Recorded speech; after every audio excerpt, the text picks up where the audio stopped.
Yahoo minasan, welcome back again with Mr. K di sini. Kali ini Mr. K ambil alih dulu konten breakdown One Piece episode terbaru yang biasanya dibawain sama Iris. Karena menurut Mr. K sendiri, episode kali ini bener-bener epic banget. Mulai dari awal hingga akhir, gak ada satupun momen yang bikin kita ngerasa bosan. Sampai-sampai udah lama rasanya, versi animenya bisa bikin 20 menitan lebih, tiba-tiba udah beres aja saking bagusnya. Makanya, buat yang cuma baca manganya aja, langsung gasin deh nonton episode yang sekarang. Karena kalian dijamin gak bakal nyesel sama sekali. Malahan pasti diulang-ulang nih episode. Kalau bingung nontonnya mau di mana, bisa langsung gaskan aja ke situs streaming kesayangan, misalnya Aichi lah. Buat yang belum tahu, Aichi adalah streaming online legal yang menayangkan berbagai macam film, acara seru, dan tentu saja anime-anime baru keren yang sangat cool. Plus yang jelas ada One Piece di sini guys. Dan jangan lupa juga pakai resolusi yang paling tinggi biar nontonnya makin pol. So cukup cicit cuitnya, sekarang mari kita mulai aja breakdownnya, oke? Monggo. One Piece episode 995 diambil dari adaptasi manga chapter 986 yang masih tersisa kurang lebih 2/3 bagian lagi, mulai dari tengah sampai ke bagian akhir. Jadi buat episode kali ini walau cuma diambil dari setengah lebihan chapter manga doang, tapi dieksekusi dengan sangat baik oleh Toei Animation. Sebelum masuk ngebahas animenya, di manga chapter 986 sendiri sebenarnya diisi sama cover story yang ngelanjutin cerita bajak laut Fire Tank setelah mereka bertemu dengan Pon yang merupakan ayah dari Charlotte Linlin. Kok Charlotte Linlin toh? Charlotte Siphon dan Lola. Namun karena pertemuannya terlalu tiba-tiba, mereka pun mengira Pon sebagai pria aneh saja, sehingga akhirnya mereka pun berpisah dan bajak laut Fire Tank pun melanjutkan perjalanannya. Sayangnya cover story sekarang udah jarang diadaptasi ke versi animenya, jadinya buat yang cuma ngikutin animenya doang, bakalan nggak tahu cerita sampingan yang dikasih oleh Oda Sensei. Next, balik lagi fokus ke animenya, di mana perbedaan langsung terasa sejak awal. Di versi animenya, momen dimulai oleh flashback pertarungan Kozuki Oden dengan Kaido yang memperlihatkan momen puncak pertarungannya, sebelum akhirnya momen pun berpindah ke masa sekarang, yang memperlihatkan Kaido yang memberikan pilihan kepada para samurai yang baru aja kehilangan tuannya, Orochi. Apakah mereka akan memutuskan untuk bergabung ke Beast Pirates atau memilih bertarung dan mati? Momen itu gak terlalu jauh berbeda, soalnya momen tersebut juga diperlihatkan di versi manganya. Cuma kalau di versi animenya ya, kita lebih bisa merasakan feel yang ingin disampaikan, baik itu perasaan menegangkan ataupun menakutkan. Apalagi efek backsound dan tambahan sedikit animasi juga menambah momen tersebut menjadi lebih bagus. Belum lagi detail-detail kayak kilatan cahaya dan jatuhnya beberapa bebatuan ngebuat momen peringatan Kaido kepada para samurai menjadi semakin lengkap.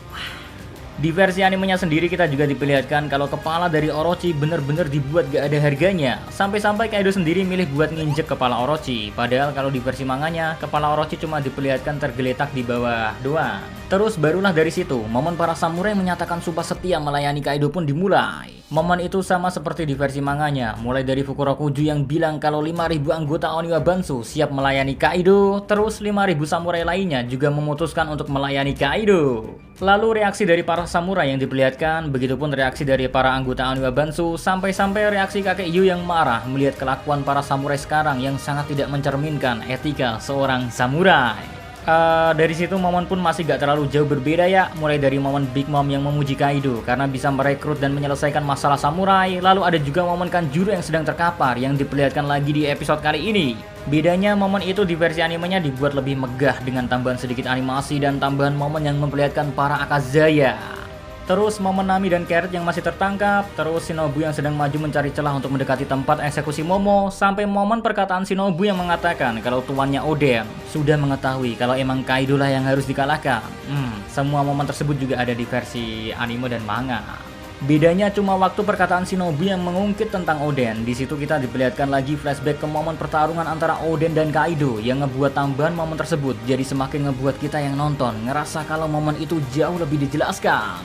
Lalu sedikit perbedaan muncul setelah momen tersebut, di mana di versi animenya kita diperlihatkan momen para Akazaya yang dipimpin oleh Kanjuro sedang bersiap maju untuk menyerang Kaido.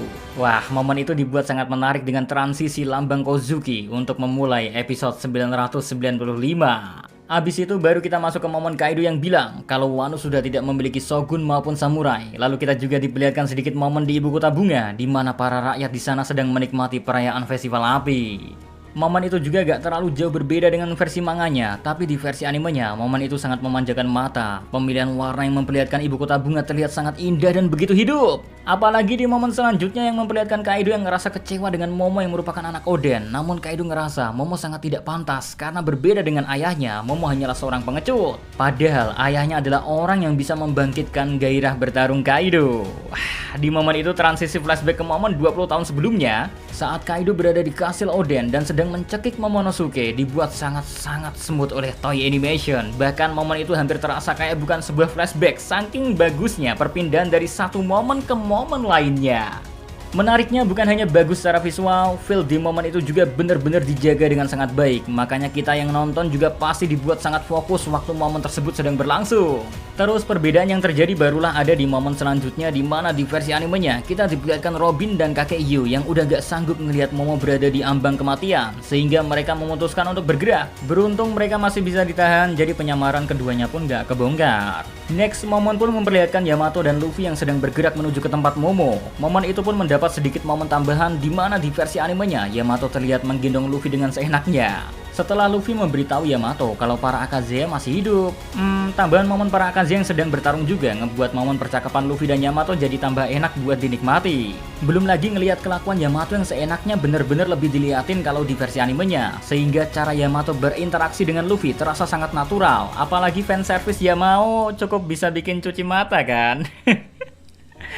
Sedangkan momen Wushu dan ulti, lalu sama Chopper dan Usopp yang sedang berada di Franky Shogun, semua momen itu gak terlalu ada perbedaan dengan versi manganya. Cuma di momen Chopper dan Usopp, di sana kita udah diperlihatkan para numbers milik Kaido. Padahal kalau di manganya cuma dikatakan ada raksasa doang.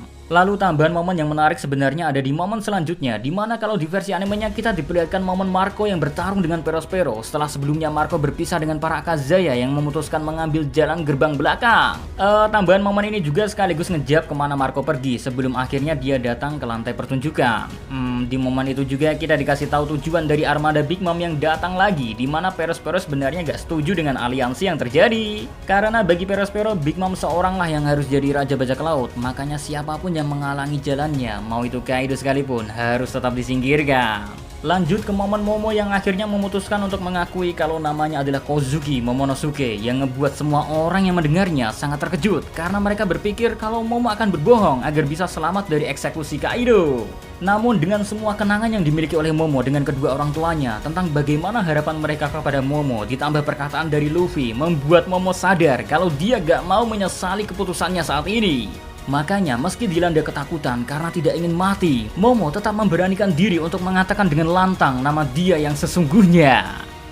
Momen tersebut pasti terasa sangat menyentuh bagi para pelayan maupun teman dari Momonosuke, dimana meski usianya masihlah terbilang bocah, tapi dia sudah mampu mengerti arti dari menjadi seorang pemimpin dan samurai. Bahkan jujur saja ya, Mr. K goosebumps saat Momo mulai menunjukkan taringnya. Next, dari situ momen pun kembali gak terlalu jauh beda dengan versi manganya, dimana diperlihatkan momen Kaido yang marah mendengar perkataan dari Momo. Lalu ada momen Yamato dan Luffy lagi yang akhirnya Luffy menepati janjinya untuk menghancurkan borgol dari Yamato, yang mana hal itu membuat ledakan yang sangat besar. Di versi animenya kita bisa mengerti kalau ledakan yang ditimbulin dari borgol Yamato itu ya kehitung sangat besar, karena sampai bisa bikin Big Mom aja ya terlempar karena terkena dampak dari daya ledak borgolnya. Terus momen Yamato yang sampai di lantai pertunjukan pun gak terlalu jauh beda dengan manga. Hanya di versi animenya ya, momen itu ditambahkan sedikit momen reaksi dari King dan Queen yang terlihat sangat kaget dengan kehadiran dari Yamato. And finally, episode 995 ditutup dengan tebasan dari para Akazaya kepada Kaido yang dilakukan sambil meneriakkan kata legenda yang sekaligus jadi momen pembuka untuk perang dari Onigashima.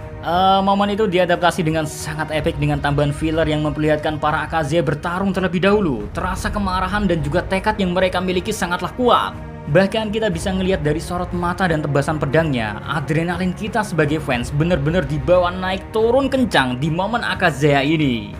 Dan jangan lupakan, tambahan momen flashback Oden juga semakin ngebuat feel-nya terasa kalau mereka memanglah orang-orang yang mewarisi tekad dari tuannya. Belum lagi keputusan buat bikin momen itu memiliki efek seperti hitam putih, baru diberikan transisi warna yang ngebuat kita semakin terbawa masuk ke momen itu guys. Terus buat yang gak sadar juga, di episode 995 ini Semua efek darah yang keluar memiliki warna darah yang kita harapin. Makanya waktu nonton juga jujur Mr. K agak kaget. Karena biasanya efek darah dirubah pakai efek Sakura atau bahkan episode kemarin-kemarin ya pakai warna putih. Mungkin karena Toei sadar mengingat mau dekat episode 1000 harus totalitas dah. Ya, overall episode kali ini kerasa banget bagusnya. Semua yang dilakuin oleh pihak animasi sangat layak diberikan pujian dan apresiasi. Mulai dari editing, fase alur yang pas, hingga emosi yang benar-benar dijaga, ngebuat kita bisa nikmatin episode ini bahkan sampai langsung pengen nonton ulang. Congrats lah buat Toei Animation. Waduh. Oke, segitu aja buat breakdownnya ya. Sayangnya animenya juga kabarnya ikutan libur minggu depan. Jadi sama, kayaknya nunggu manga One Piece baru keluar 2 minggu lagi. So, sabar aja kita tunggu, oke? See you again next time. Adios, Karamelo. Stay safe everyone. Salam.